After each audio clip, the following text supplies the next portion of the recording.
I'm kind of a Simpson guy there for Alabama. I was more on the Buckner train, figuring, hey, like, why do you go get a guy if you're really happy with the two dudes that you had who were there in spring? But I was doing some radio with some guys who used to play at Alabama, and they kind of think Simpson might win it out. So I'm interested in this.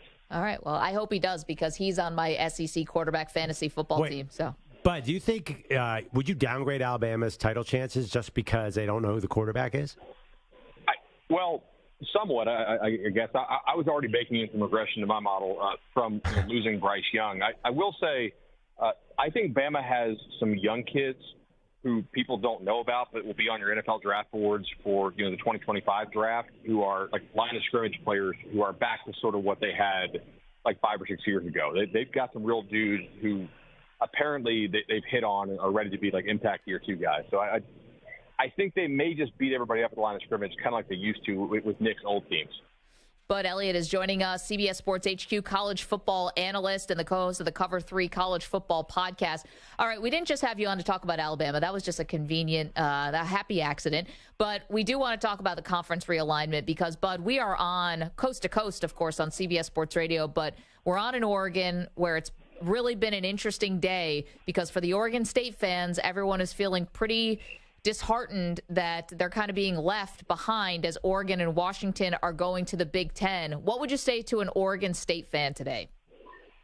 I would say that it really kind of stinks for Oregon State fans, right? I mean, to me, there are certain teams that I totally get doing the conference realignment thing because they do need to chase the check, because they really believe that in the future we're going to be paying players either NIL or just as a straight employee, salary model. And if you really want to compete for a national title like an Oregon does, like a USC does, really that's kind of the only two in the Pac-12 who seriously compete at that level. I get doing that. If you're Arizona, like, you're going to the Big 12 for a couple more million, but you're going to fly all over the country as opposed to playing your regional rivals. Like, what are we doing here, right? Like, are we really worried about having essentially a chair to sit in once the music stops?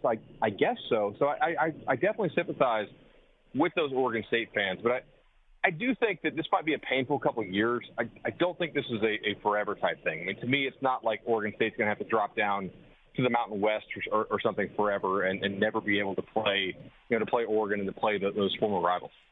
Yeah, I was going to ask, what do you think is next for the schools that got left out today? And also, too, I mean, if, say, some of the ACC schools move over, do you think we're going to see just more and more conference realignment in the coming years? I think we certainly will. I mean, to me, this looks like a bit of consolidation. I think after you have that, my guess is we'll have a couple schools that are added the expansion. I know Dennis Dodd of CBS Sports had a pretty interesting article yesterday that I'm not sure how many people read because we had so much expansion news coming out, but he had an article on private equity trying to form their own conference to buy into the sports space, which is perhaps much cheaper to do to buy a conference than it is to buy several NFL teams, right? So if that's your entry point into the sports market in private equity, there may be something to that. So maybe I could see them snatching up some of those schools that are sort of left out and forming a new conference. I mean, everything is sort of on the table right now. I didn't read the article from Dennis Dodd, but it sounds interesting. I mean, it sounds to me like what happened with Live. I mean, that could be right for the Saudis to come in and try to buy a college football conference. I mean, we were joking on Cover 3 because I've said for a while that I really do believe that if Florida State is not able to achieve a reduced buyout figure from the ACC, that they will take private equity money to get out, right? And people thought we were kind of nuts, and so we started calling them the Saudi Knowles, right? And to be clear, I definitely do not think Florida State's about to take money from the PIF and do the Live thing, but I do think they'll take private equity money if they need to get out. Now, the private equity money that Dennis is talking about as far as forming their own conference is really kind of an interesting concept, and it's something I hadn't considered. I thought it was good reporting on his part, so definitely everybody should go read that. Everything really does seem to be on the table right now. So I've been looking at this seminal Saudi Arabia meme all day long. Oh, really? Yeah. I was wondering, but I know you said you don't think it's actually going to happen. You tweeted that you don't think this is a realistic option. To me, the Saudis love golf. Do you see any international connection to college football? I feel it's the most domestic sport we have in some ways, or am I off on that?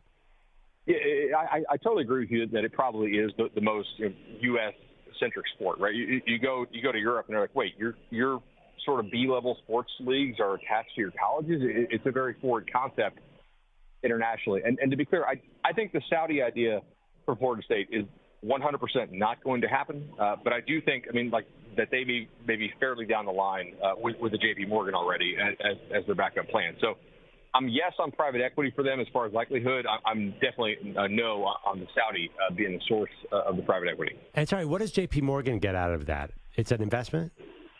Yes, right. So I think they actually get an equity stake in the program. Bud Elliott is our guest, CBS Sports HQ college football analyst. Well, let's stay with the ACC because we're on an ACC country as well. So, the deal with ESPN, appears ironclad, but if I learned anything, it's that, contracts, I guess, were made to be broken. But what do you think happens, Bud, to the ACC in the next, 12 to 18 months or maybe even less than that?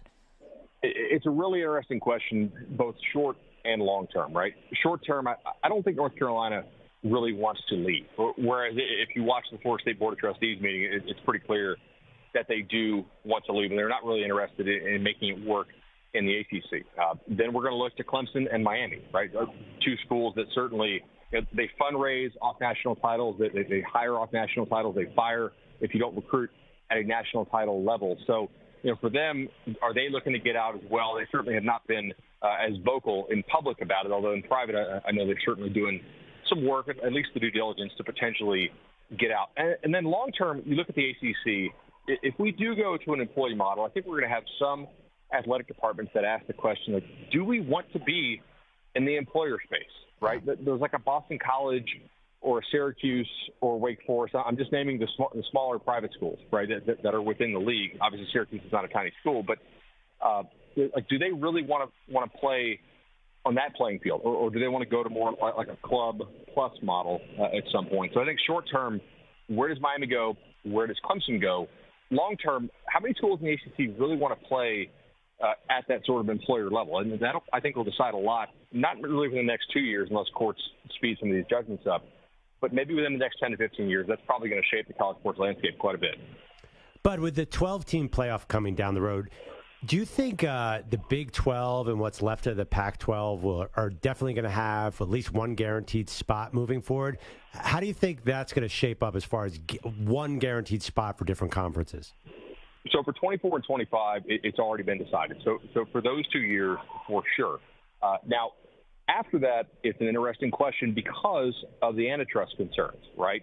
Is it anti-competitive behavior if you don't give guaranteed spots to leagues that have, for a long time been considered power leagues? I think that's one of the reasons and some of the concessions that they made in order to give these guaranteed spots, in order to go to the 12-team model in the interim before the existing deal was up. So I think there are some legal concerns there in terms of the anti-competitive stuff, right, for your antitrust concerns. If you don't give guaranteed bids to the leagues that are traditionally known as the Power 5 leagues. But what if we don't have five Power 5 leagues going forward, right? Like we don't have five right now.